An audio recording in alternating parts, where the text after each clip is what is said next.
I could barely contain my fury as I yelled, "You just dragged the sheriff's dad, lady."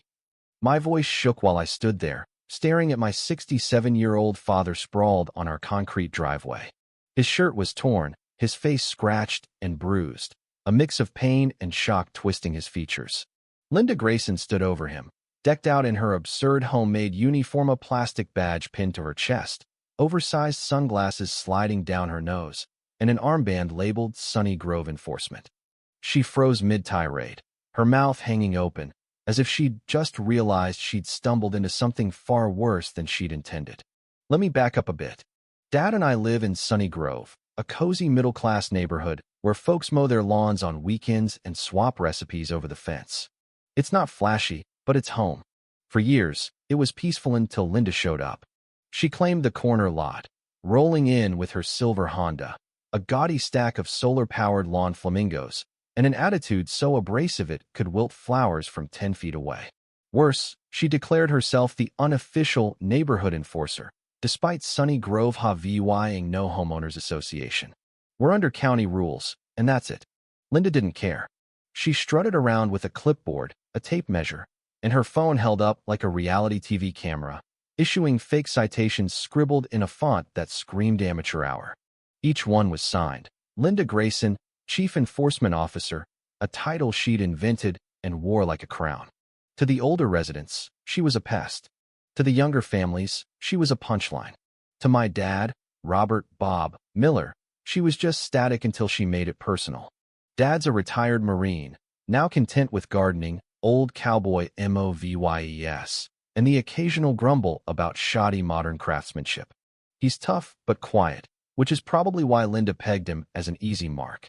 Last week, she slapped a violation notice on our door.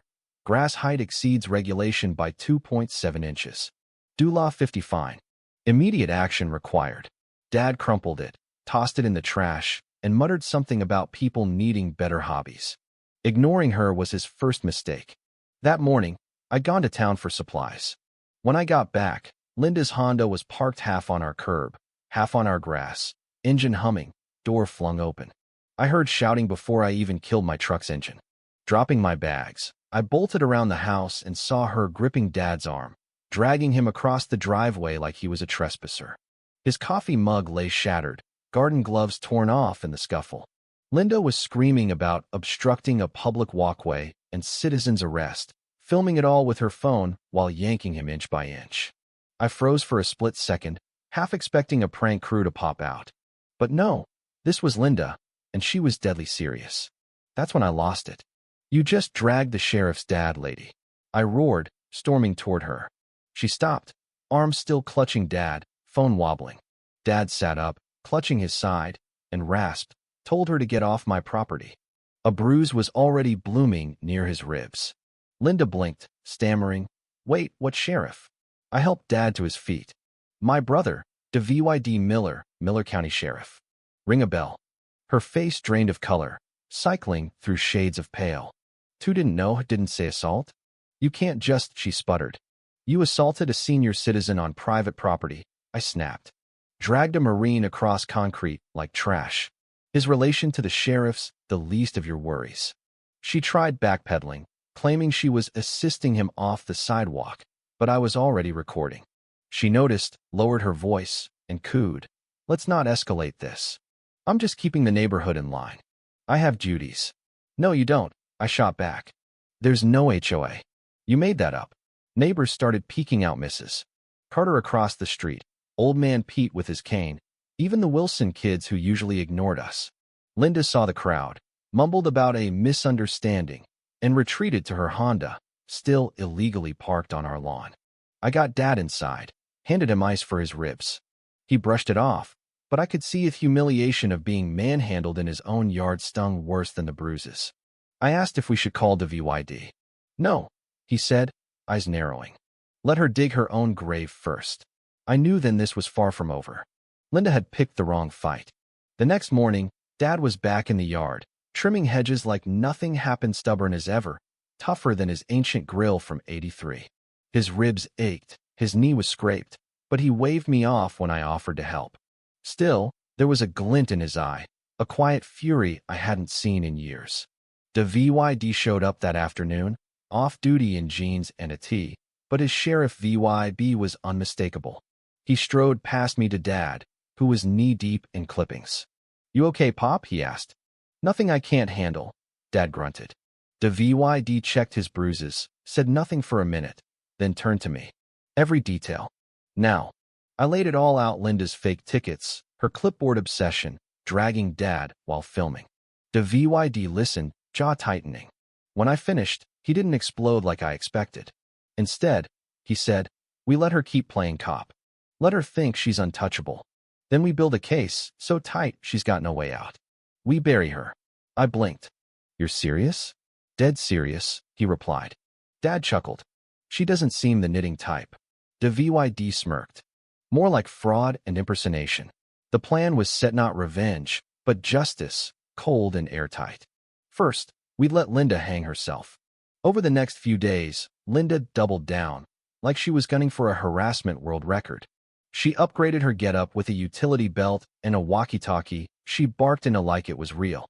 She bought a bullhorn 7:45 a.m.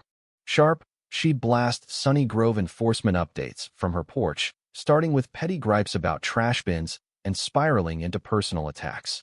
"Mr. Torres at 42 Elm Street, remove those Christmas lights, it's March. No screaming kids past 6 p.m. This is a quiet zone." Neighbors filmed her, sharing clips in group chats, laughing but growing uneasy. This wasn't just annoying, it was unhinged. I went door to door, digging deeper. What I found boiled my blood.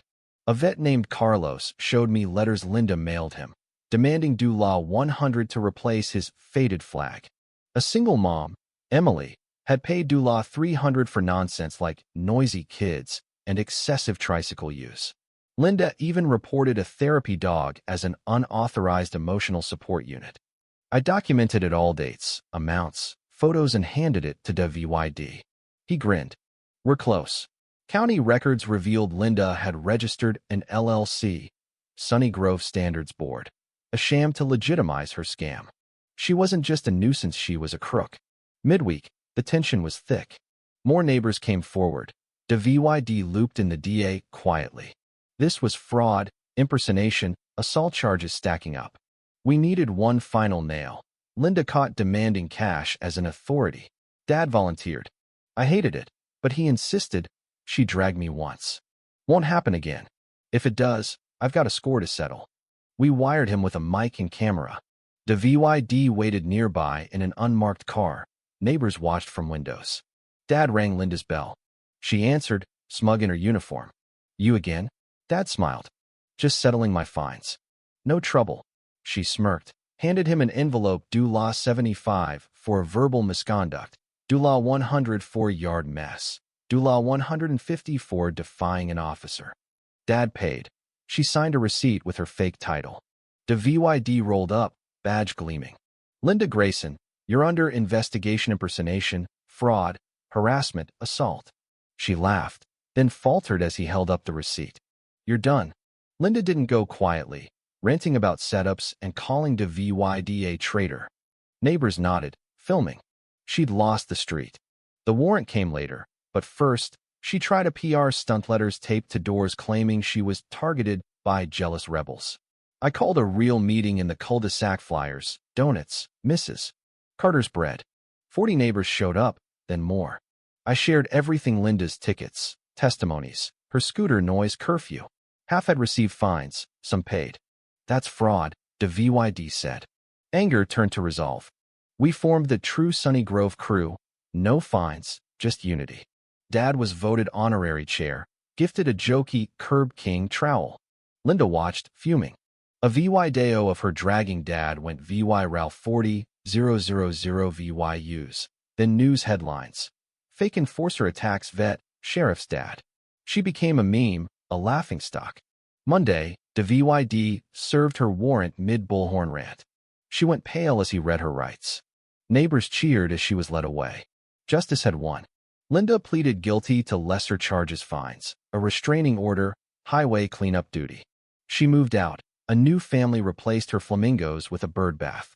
We added a sign. "Welcome to Sunny Grove. Proudly Linda free since 2025. Dad grinned from the porch. She dragged me like a lawn gnome, but we got the last laugh.